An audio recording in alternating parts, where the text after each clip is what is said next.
What's up everyone and welcome back to the channel. Now in this video here I just want to talk about the most recent John Barnes comments about Jurgen Klopp and how, looking at the reaction, seeing what everyone's saying about this, it just shows to me how fickle, white people are when it comes to the topic of race. Now before I begin and get into this video, if you're likely to be offended by this, then by all means feel free to switch off now.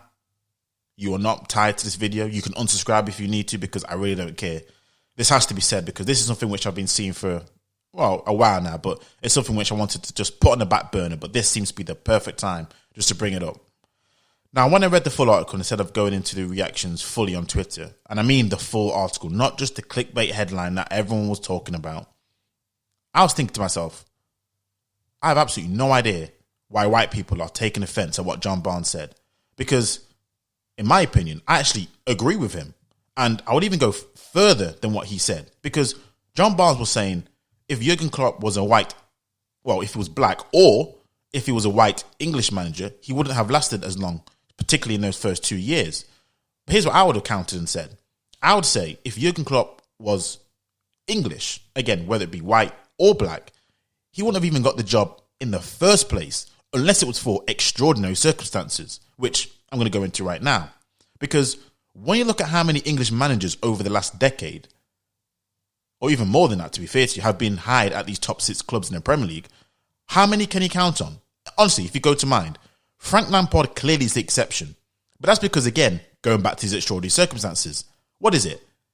He's linked with the Chelsea Football Club. He's their greatest ever player.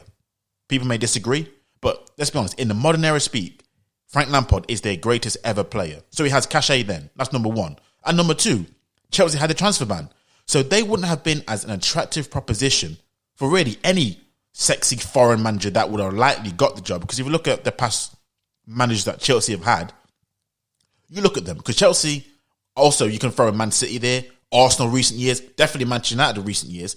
They've gone through so many managers over the last decade or so. How many English managers have they actually been through? Consider the amount of managers they've been through. Chelsea have been through, matter of fact, they've gone through Jose Mourinho twice. The last English manager, if anyone can remember this, at a top 6 club was Roy Hodgson. But again, see that extraordinary circumstances? What were Liverpool at that time when Roy Hodgson came? There wasn't no high-flying team. There wasn't a team which had great ownership or money which people were going to flood into the club. No. They were, I think they were on the cusp of bankruptcy until the new American Fenway ownership took over. So you see how it looks. I mean, even if you go for the whole Premier League now, look at the jobs that English managers, even white ones, let's look at white ones, for example, because at the moment, let's be honest, you don't really see a lot of black managers anyway. So let's go for the white English managers now and see what jobs that they have to go to get in the Premier League. It's jobs that nobody else really wants at the times that no one wants to go there. Sam Allardyce is a classic example. Tony Pulis is a classic example. They go there at clubs like Sunderland, West Ham, West Brom, where they have a horrible circumstance. They are there for one job only, which is likely to do what? Keep that team in the Premier League. They're normally down and out, it seems. But here they come. Again, as we all know, it's always classically said, bringing Sam Allardyce to save you from relegation. And that's what English managers are thought of. And then once they keep them up from relegation and the next season happens, all of a sudden these fans seem to think, oh, wow, we should be playing like flipping 1970s Brazil. And guess what happens? They get sacked for a foreign manager to come into place. And then the same thing happens again. They almost take them to relegation. They get sacked. Here comes Sam Allardyce. Here comes Tony Pulis to save the day again. That's how English managers are thought of in this country. Let's just be honest. Let's take this for example. You look at Chris Wilder and Eddie Howe, 2 managers who've done fantastically well. You see what they've had to do to get in the Premier League. They've taken a team from the lower divisions, the lower echelons of the Premier League, of the Football League, pyramid, just to get into the Premier League. Now here's the thing: Eddie Howe's out of a job right now, and say if Chris Wilder gets out of a job because Sheffield United aren't doing as well as probably he wanted to do. We'll see what happens towards the end of the season. But say, for example, he's out of a job. They're both out of a job. Do you think any of the top clubs, say if Chelsea get rid of their manager again, say if Arsenal get rid of Mikel Arteta because the question marks about him, say if Manchester United got rid of Ole Gunnar Solskjaer, question marks about him, do you really think those 2 names will be associated with those clubs? You must be having an absolute laugh. Even on their CV, if you go pound for pound as to what they've done in comparison to the other managers, you'll be like, my days, they have a better CV. They've done better with their players and the budget they've had to deal with. Therefore, why not give them a shot? But we all know the reason why. Why? Because they're English and they're not a foreign, sexy name. So I agree with John Barnes with everything that he said, and even more so. But again, as usual, The headline gets spun. People barely even read the entire piece. And now what? White people are mad how their favorite black spokesman of all time, John Barnes. Because we all know how, let's be honest, white folks. Come on now. He had been, probably until today, your favorite spokesman when it comes to standing and sitting in your corner, refuting any claims of racism that anyone had said. And now this don't seem the issue now. Because I seem to remember just recently, as Tuesday it was, again, he was still your guy's best friend because he had said something that he didn't agree with Greg Clark being sacked because he used the word coloured, because he said it wasn't racist. And that, if anything, his other comments that he said warranted being sacked more than his comments about being the coloured comments. Now, again, here he is. White folks, again, you must have heard only the first half of that part because, again, you guys leapt to his defence. John Barnes, when he said that, he was defending Greg Clark. Oh, yeah, John Barnes is all right on cue. Oh, yeah, that's right, John Barnes. He's the only one who seemed to be having a level head because, again, he was your favourite spokesperson. You were even defending him against claims from other black people, and some white people would add, that he's not all black people spokesman. He's an Uncle Tom. He's the white man defender of all things not racist. If you say racist 3 times in the mirror, here comes John Barnes to refute all kinds of claims. So I always find it funny now how at one stage he's your best friend. Now all of a sudden, because of this one comment here, he seems to be now what? Your number one enemy?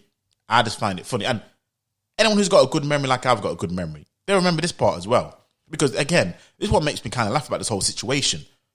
If you remember, I want to say a few years back, Liam Neeson came up with some comments that in response to his friend being raped, which again, a very emotive subject, as you can imagine, he went out to try and find any black person he could do, because that was the description of the person who committed the crime. And he wanted to kill him in response to it. Now again, from the comments, what he said there, and he backed up an interview, you're thinking, geez, but what did John Barnes do? Here we go. Your hero, your spokesman.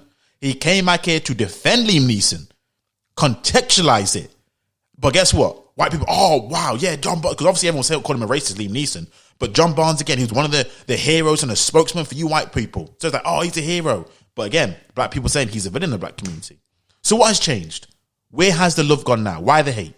Because here's the truth. And this is why it's so funny to me, this whole Twitter meltdown and the comments I'm seeing, because I think, me personally, obviously I don't know John Barnes personally, but I believe that him, like myself, aren't one of those people who assume that either everything's racist or nothing is racist. There is grey areas, because that seems to be positioned for a lot of people today. Either you agree that everything is racist, the UK is racist, it was built on racism, or you don't agree that it's racist. If nothing's racism, I've never heard of the word before. All these things are done by a case-by-case basis, similar to how trials are run. Therefore, you can't just blanket sweep everything. There are things which clearly are racist, we need to be called out, and things which aren't racist, which also needs to be called out and say, look, let's be real, that's not racist. And that's where I stand with things. Not everything is racist, but there are things which are racist. Therefore, it's better that people, if we're being fair and balanced, are exactly that. Fair and balanced to understand what is racism and what isn't racism.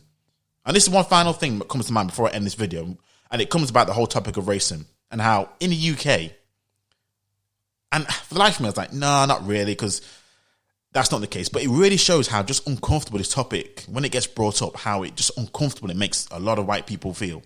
And the reason why I say that is because I did a video talking about the whole Greg Clark comments, and I explained how black people are the first ones to get offended by everything. And because they get offended by any little indiscretion, you can't have a conversation about race, because it comes a non-starter, because there's no dialogue here. It just becomes a case of a shout down, if even that, and people just switch off. But now it seems to be the case of, it's both. Both people seem to be in the exact same boat, and both people seem to be unable to have a conversation about this topic of race, whether some things are actually racist, some things aren't not, and just have a proper dialogue. It just seems to be the case. But this John Barnes situation, man, this makes me laugh, because John Barnes, black people don't seem to like you, and now white people don't seem to like you. I don't know where you're going to go next, but it is what it is. That's all for today. Let me know your thoughts in the comments. Until next time, I'm out.